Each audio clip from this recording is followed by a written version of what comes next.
Well, that's typical in collecting these signatures because some of them will be thrown out, some may be duplicates, some may not be correct, in their filing, their mistakes. We just want to be safe. Rather be safe than sorry. Okay. And what are your next steps now till November? Well, we're going to do some interviews. You mean today?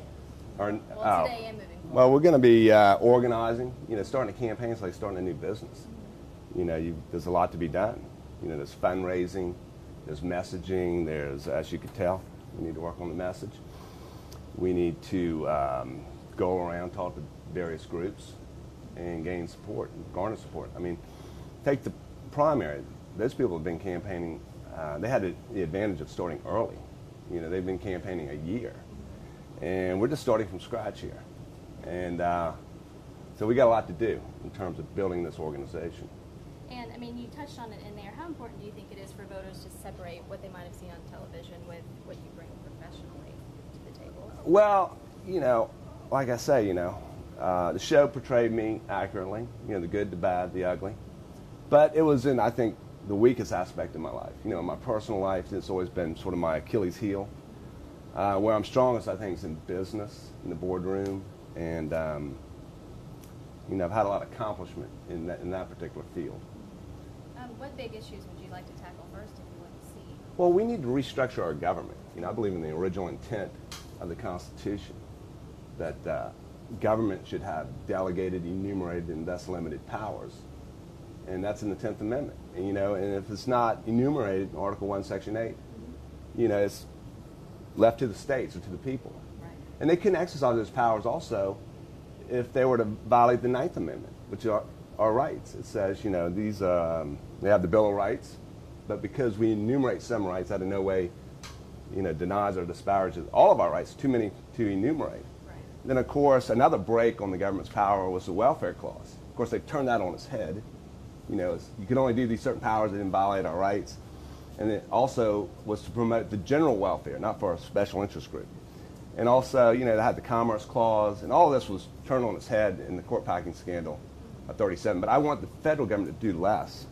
And what we had in the 60s with Johnson, he called it creative federalism.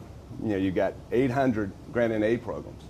It's so wasteful and counterproductive and creates perverted incentives. Government should be like a layered cake, federal, state, local. Not like what we have now is like this jumbled marble cake where the tentacles of government are all, the federal government are in every aspect of our lives. And there's no accountability. You've got these, if every government's responsible, no government's responsible. And take Medicaid, for every dollar we spend, we get a couple of dollars from the feds. So states are incentivized not to deliver better service or quality care, but to design elaborate schemes to get more money out of the federal government. And then there's 15 million, bureaucrats who are not trying to improve quality, but in these grant and aid programs, they are trying to deal with all the regulations coming out of Washington. So it's just crazy. It's a waste of money. Yeah. And it's unaccountable, and it's that's one thing we need to change. Welfare reform was a grant aid program, and Clinton changed that with welfare reform. He said, "Look, we're going to block grant it. Now we got federalism. You got the 50 states, laboratories of democracy. They can experiment. One state will get it right. The other 49 can replicate it. Or one state, if it gets it wrong, more importantly, it doesn't affect the other 49. So we need to return to more federalism, because I think our government is so big. You look at Congress right now; they are delegating so many responsibilities, abdicating their responsibility by delegating a lot of lawmaking, rulemaking to all these administrative agencies, which messes up the checks and balances between the branches of government. Now the executive branch was in charge of the administrative agencies. They're making laws, rules and regulations. And so the government's just too big. Congress can't, 535 people can't provide oversight for this huge, huge government that we have. And it's very inefficient, and it's broken, and it needs to be fixed. So I'm not only going to be a strong vote in restructuring our government, but also a strong voice in pulling my colleagues along. Because a lot of congressmen and senators, they go up there and they're trying to bring back the pork, but then they're making that Faustian bargain. Okay, we get our pork, but in exchange we have to pay for the pork of 49 other states. we have to worry about the country, because as the country goes, so goes the state. And we saw that with the, with the financial meltdown of 2008.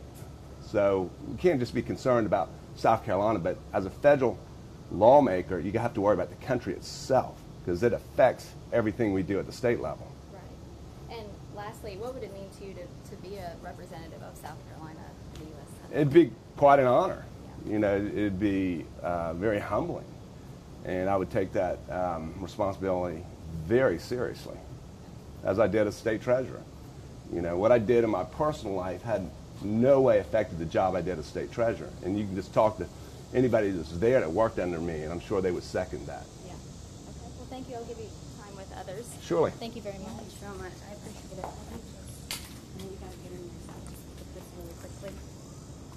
Can you take that? Yeah. What do you think will make